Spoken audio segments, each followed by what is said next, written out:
We challenged our offline qualitative redesign approach, and we compared it to an online qualitative back design approach, so both qualitative.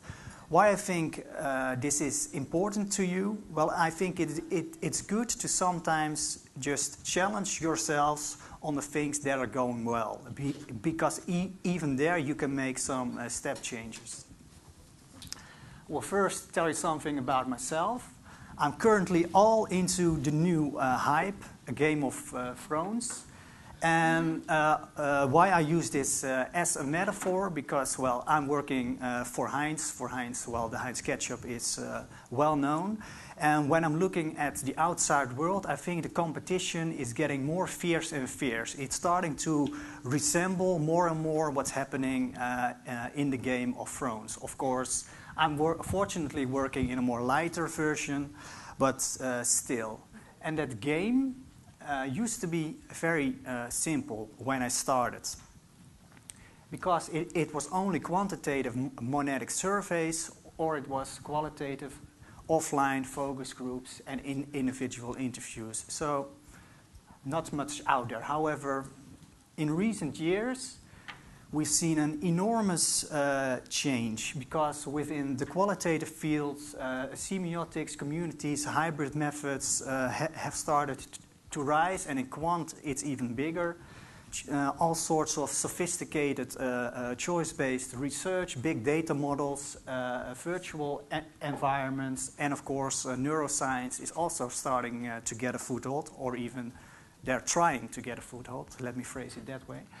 And then I'm not even talking about mobile, non-response, and digital. And this is just to give you a flavor of what, as a consumer insights company working for a corporate, are getting on a daily basis. Of course, there's much more, but I just wanted to give you a flavor.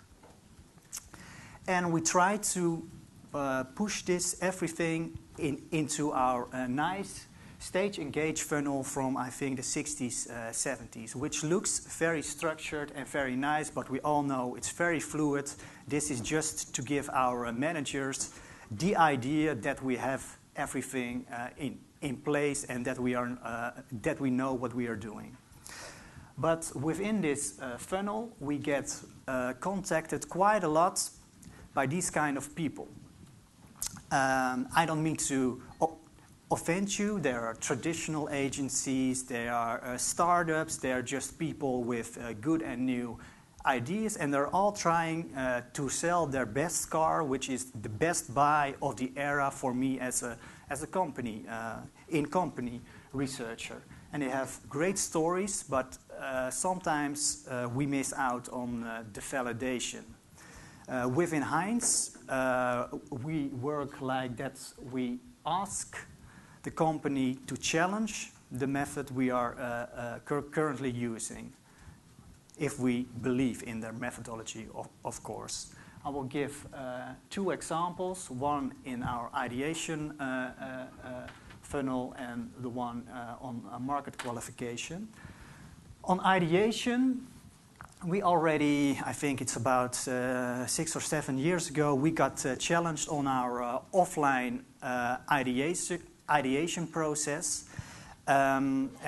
because a company stated, well, if we recruit consumers on predefined innovation statements, they will deliver more and better ideas. So we did a comparison study, and well, afterwards we indeed learned that yes, they did. They provided more and better ideas, and they also provided more context surrounding the ideas.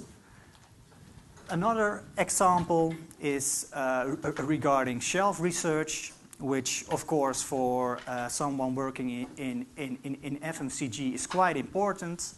And we most of the time do that by via building real-life shelves, which of course takes a lot of time. So we were challenged on that as well by another company, why don't you do it virtual? And with virtual, I mean the shop all around you, and that you can actually walk through the shop, and we can follow what they buy.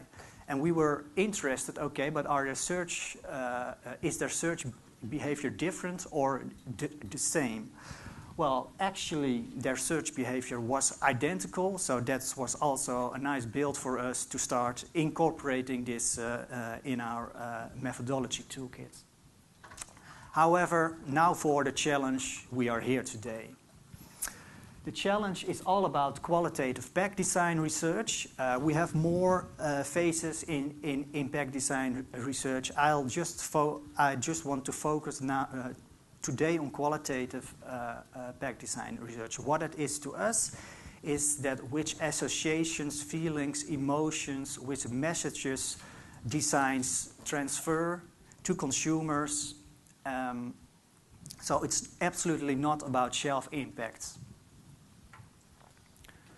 The KPIs we evaluated this experiment on, so we had offline on the one side and online on the other side, was that we wanted to have the same amount of richness of data. We wanted to see if the associations, emotions, messages were more or less the same, and also if the ranking of the designs was also more or less the same.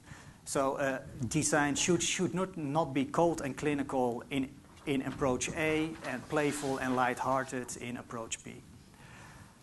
But in addition to this, we also wanted it to be more cost-effective. Otherwise, our management would just say, Ronald, that's a hobby horse, do it in your own time.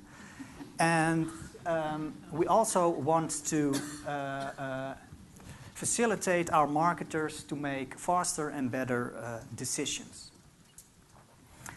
One important note is that I heard a lot about the additional benefits you can get from doing online research. However, this process and this research has all to do with focus. We just wanted to have the question answered, which redesign is in line with the brand vision of our marketing department, and all other ethnographic research, that there was no necessity for it. So it was good focus also to obtain our cost advantage in the future.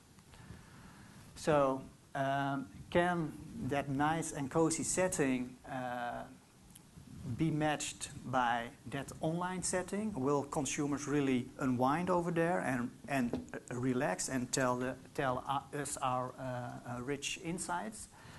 Well, I will now give the floor to Frank, and he will talk you through the experiments. Okay, good. Thank you. So I'm Frank from Marescon.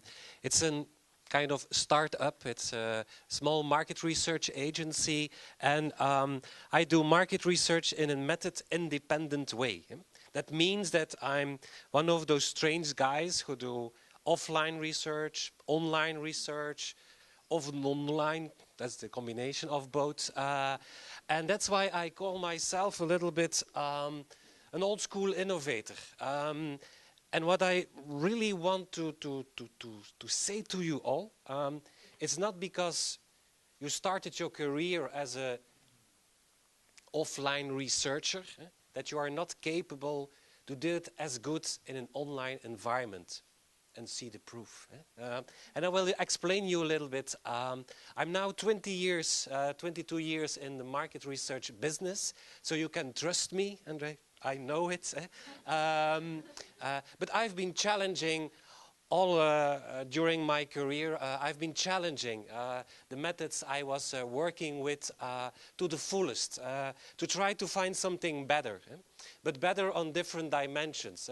Being better in terms of more information to be found, even revealed, undiscovered information. And of course, because this is the demand of a lot of companies, is try to do it smoother, more efficient, so always try to be better from a process point of view. So this is the story. We will try, or I will try to be as concrete as possible. So the online method here will be challenged. I will you explain in some words later on about the platform. The platform we used was Visions Live. But the online method is the one who will be challenged. But truly, believe me, every method has his value. So it's not that here I'm standing against offline research, but because I truly believe both have value. But let us first talk through some specs. The case we are talking about now, the research was conducted in the Netherlands. So both the online and the offline sessions were conducted in the Netherlands. In terms of profile, number of participants per session, it was the same. And they were normal people, because sometimes one used normal people in research. They were normal people. Also in terms of stimuli, the same number of stimuli, even the way we randomized the designs in exposure, we kept it all the same. The brand was Carvan Sevitam, Heinz. It's one of the brands under Heinz. There were 5 pack propositions to be tested, and there was also one, the current one, that was the point of reference. Some technical details. The offline session, another agency, it was not me, another agency conducted 2 sessions of 3 hours, 3 hours and a half, with 6 participants. The online session I did. We did 3 sessions of 2 hours and a half, but also with 6 participants. Where in the offline there was the cozy environment, the online setting was a real online platform. And I don't know if everyone is familiar with Visions Live, but I very shortly, so that you have an idea what the platform looks like, to simplify. This is the screen. Here you have what I call the whiteboard, and within an instance I will refer quite often to the whiteboard I've been using. This is the chat room in which the people are typing their answers, are reacting upon the questions I ask. And this is, well, this is the observer room. So all the clients, designers involved are here in the observation room. So you have an idea. The offline session, of course, it was the combination of verbal and non-verbal communication. Good to keep in mind, the online session, it was only type-based, so only words. So everyone needed to type. There was no voice and no webcam included. So you have a little bit the background. So first of all, the first challenge I have also to say something else. The methods were done completely independent, and I have to say, I didn't know I was challenged in a comparative way. The only thing that Ronald told me was, okay, you do already focus groups a long time. You did some research via the online focus groups to understand our brand. Now I want you to use this method to do an online pack design. And do your very best. And so I was quite naive. But that's good, I think. Then even the decisions were already made. So I was thinking, working on the project, and the decisions were already made. But that also shows I was as naive as possible. Of course, afterwards, together with Ronald, we made the comparison. But when I started the journey, I was a virgin or something like that. Okay, but the first question that we had to answer, are the conclusions the same? Because this is really the basic question, and the winner is there are the same conclusions. We came up with the same conclusions in terms of meaning and messages understood by the packaging, the strengths and the weaknesses of the pack designs, what were the designs we had to continue with, what were the designs to discard. So they were all the same. So there was already a certain comfort zone in a certain way. But then there was the additional question, besides the cost saving. Okay, when we have the same conclusions, are there other advantages, maybe, that can push our way of doing pack design research towards the online? And there were some advantages. First of all, more engaged participants. And just to bring you a little bit in the funnel of my story, first I will tell you the results, and then I will also explain you how we get there, how it was possible to have those engaged participants. But very engaged participants, they were very open, they were very enthusiastic, they really went all the way to research the pack designs in all possible details. And in a certain, how can I say it, in a certain way, they found themselves responsible to help me and to really find the best possible package. Maybe a little bit surprising, yes? Personal respondents, were they treated on the same basis as the offline? Yes, yeah. They were as normal and identical. And everyone showed up. So that was not an issue. But also amazingly maybe, but because this is our context, but people were very spontaneous.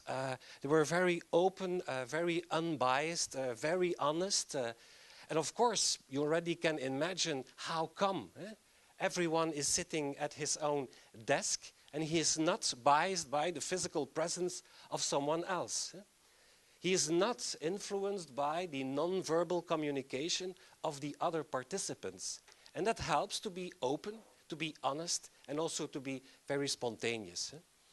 Also, and this is a little bit, you have to become acquainted with, but maybe you say, okay, people talk faster than they write. But here we have the advantage that no one had to wait for someone else to start talking. Because offline, by politeness, we wait.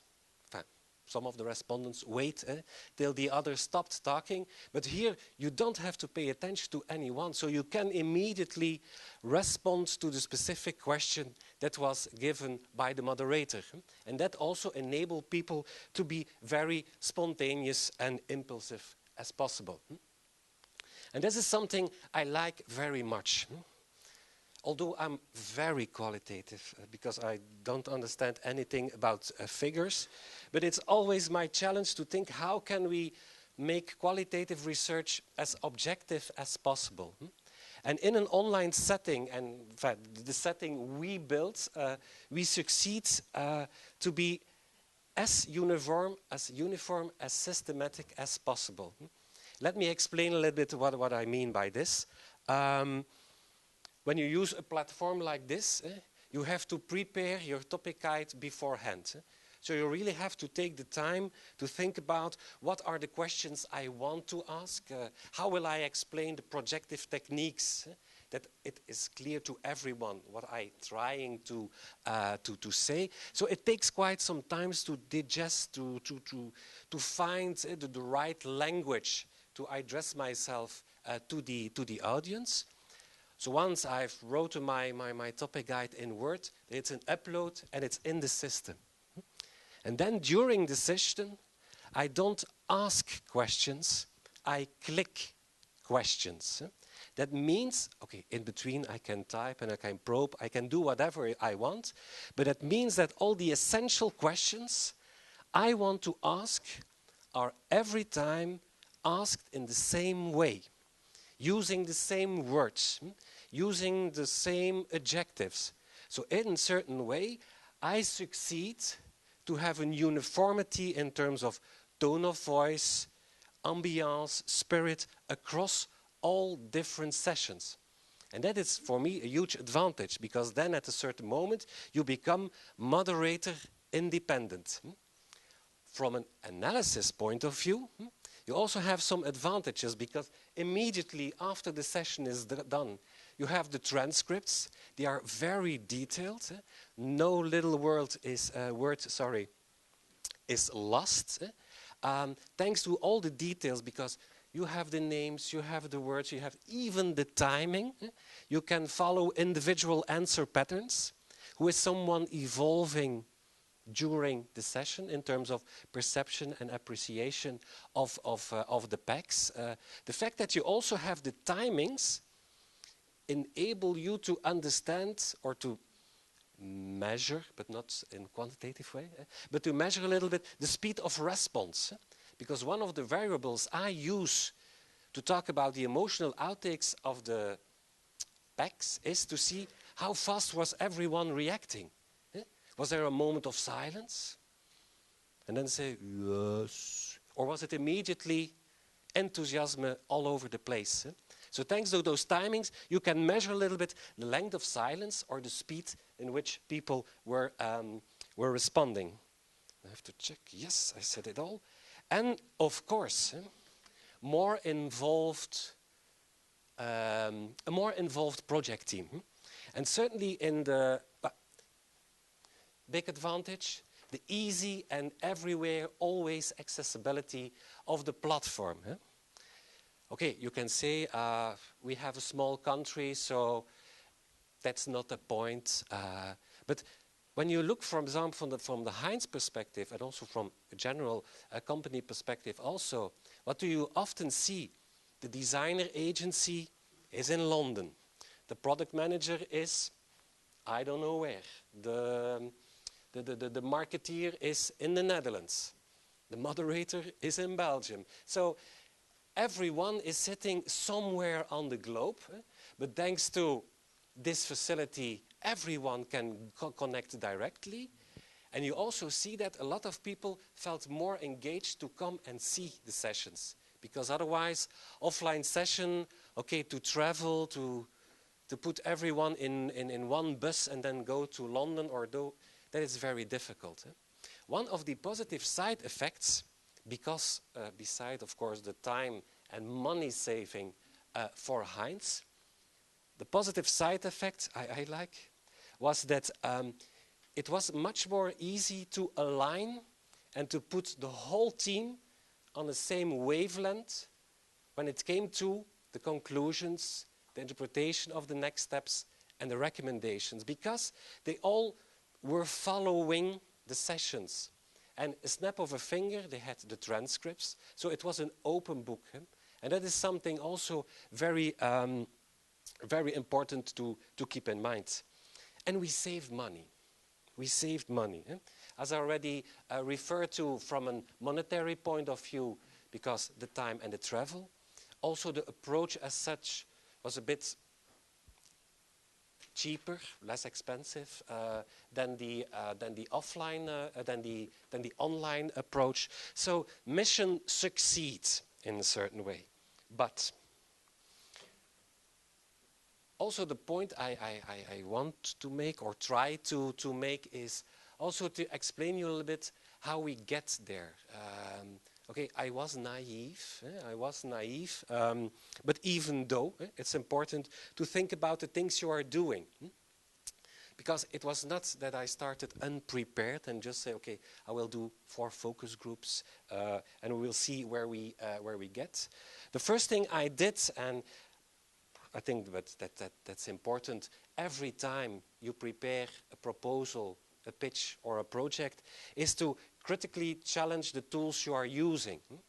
And sometimes I think we are such in a routine that we say, okay, we will do a group, we will do that, we will that. But every time it's very important to challenge the platforms and the tools that you are using and try to explore what are the values and the strengths, but also what are the restrictions.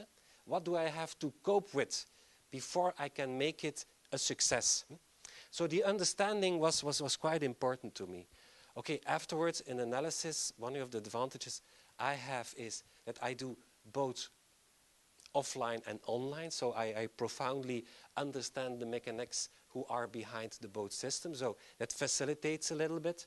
And I would promote to all researchers, please do both and have some fun. But first of all, let me very briefly talk you through the obvious limitations of an online environment.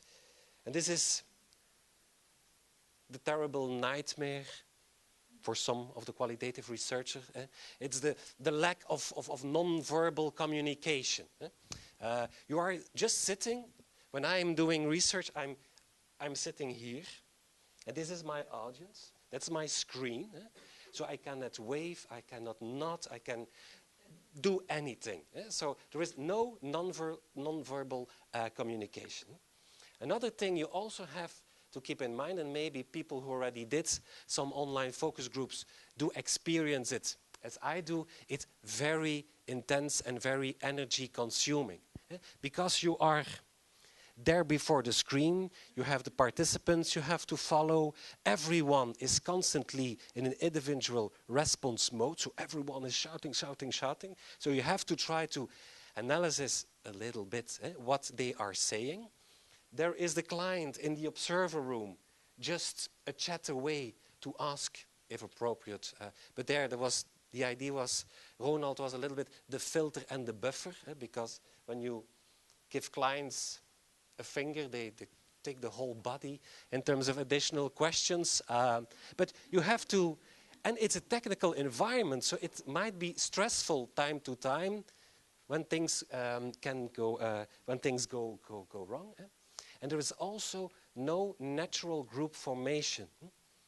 When you bring people together in an offline world, okay, we have a kind of a group by nature. But in the offline environment, you have individuals, so you really have to put energy to create a group yourself. And last but not least, and that was for me in the very beginning, the most frightening part is you as a moderator are very limited, because everyone needs to be predefined in advance, because you only have one chance. And that's very important. Normally offline, you can put things out of the shelf, you open something and you give some extra collages, whatever. This is here all prepared beforehand. So that means that you have a lot of questions, and I only have 5 minutes. So the participants, you ask yourself, are they engaged? Are they with me? Where are they? What about the span of attention? So this is all kind of restrictions you have to keep in mind. But at the other hand, and there comes the critical question. Then you have to ask yourself, okay, these are the limitations, but what is my research object? And in this case, it was the pack design research. So what do you need? What do you need for pack design research is full focus. You need as much as spontaneous, impulsive reactions. You need full and unbiased attention. And then, when you start thinking about the context and the research setting, the offline world is chaos. The offline world, to do concept testing, to do pack design testing in a certain way, it's very complex. Even more complex than I try to visualize here. Because everyone is influencing everyone at all time. The moderator in the center is also a part of the research universe. And the way he presents, he introduces the stimuli might influence the way people perceive the stimuli. So also when you have different moderators, maybe you have a different outcome. Whereas you have the online setting, taking it from a pack design research point of view, the stimuli is where I want it to be. Very central, it's the only point of attention. And every individual is directly connected via the whiteboard with the stimuli I want to explore and I want to test. And of course, the fact that there is the direct connection between the respondent and the stimuli makes that they are open to be very detailed, they can be very impulsive, they can be unbiased as possible, because they are independent but connected to the same stimuli. And that's the big advantage when you see this research universe. You must try to manage, and you must try to include that in your analysis. Here you simplify the world to a maximum by putting only the stimuli in the central. And you see the moderator, although very important, he is more guiding and surrounding. The minutes I left, of course, I have to explain how did we get there. Because as I already mentioned, the online world is a flat world. It's black or it's white. There is no gray, and certainly not 50 shades of gray. So what is very important, you have to explain, because you don't have non-verbal contact, so you have to explain everything as clear as possible to really explain the respondents what am I looking for? What is the purpose of my journey here? Of course, the openness about the objectives can help already, but also try to explain what do you need. And for example, this example is just that we explain people we are not looking for functional benefits, because in the first instance, when you ask respondents what do you think about functional benefits, now this is just a message. We are looking for emotional benefits. And here under, it's almost literally the type of response we want from them. Warming up, preparation, that helps the consumers to get to a higher level. Of course, due to the fact that there is no non-verbal communication, you also need to compensate the human touch. And how do I do it?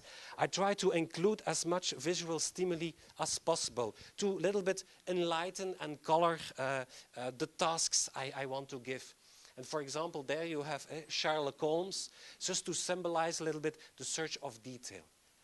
This is a simple introduction of the projective technique, the personification, one of those strange questions we ask consumers. Imagine that the brand comes alive, and we overestimate respondents all the time, because that's not an obvious question to ask. So what do? We visualize a little bit, and then it becomes more concrete. These are just 4 visuals I show you, represent here, but when you see the whole road book I use, it's about 40, 50 whiteboards I use with mood makers, engaging pictures. So at a certain moment, when you look back, it's a full animated journey. And that is very important. To grasp the attention of the people is to create a journey and to tell it in a story format. The pack design, what we do, we start first with a blind date. And I just show the pack designs very shortly to have the first spontaneous outtake. But I call it a blind date. In the next exercise, again, maybe we have to learn each other a little bit better. Let's go to a party. Visuals, party. So we go to the party, but then at a certain moment, I say, oh my God, we cannot enter. We cannot enter with these designs because I have to show their ID cards. And this is the start of the ID card exercise, in which I ask people, please fill out the ID card so we can enter the party. And then it's party time. And then we discover the social personality, blah, blah, blah, blah, blah. But then at a certain moment, the party is over. Then we have to go home. The more intimate moment comes then alive. And then we look to details. And then we bring people in the position, okay, we left the party behind. Now we are very close, intimate, one to another, so understand the details. And so we go and we go and we go till the final end. So you create a kind of ambiance, an engaging environment in which the people say, okay, this is what I want to participate. And it is thanks to all those thanks to all those preparations that it's possible to have in an online environment engaged and very enthusiastic people. But let me just go over time for a few seconds. It is always important to stay alert. Although we were very satisfied about the results we find in the online approach, we missed some visual flavor to help us in the interpretation of some polarizing responses we get, and also to color a little bit the reports, because certainly designers, they are looking for visual clues, not for words. So what we did, we asked the people directly after the session, please can you make a homework, a collage, and we sent to all the participants an identical set of magazines, and we asked them to make a collage at home. And the day after, I had all the collages in my mailbox, and we have to admit, it really helped us to understand some small and final clues. So to wrap up a little bit the story, I think that what we have proved is when you are well prepared and you challenge all the methods you have, you can at a certain moment deliver more with less. And it also helps you to leave a very familiar and good method behind and go for something else without losing anything. So I really hope we gave you some fruits or some food for thought, and maybe you also have a method, online or offline or an old or new, that you are conducting today, but that maybe can be replaced by something else, by doing something more with a little bit less. And I just would engage or encourage you to be passionately critical all the way, and then it's a funny journey. Voilà. Yeah.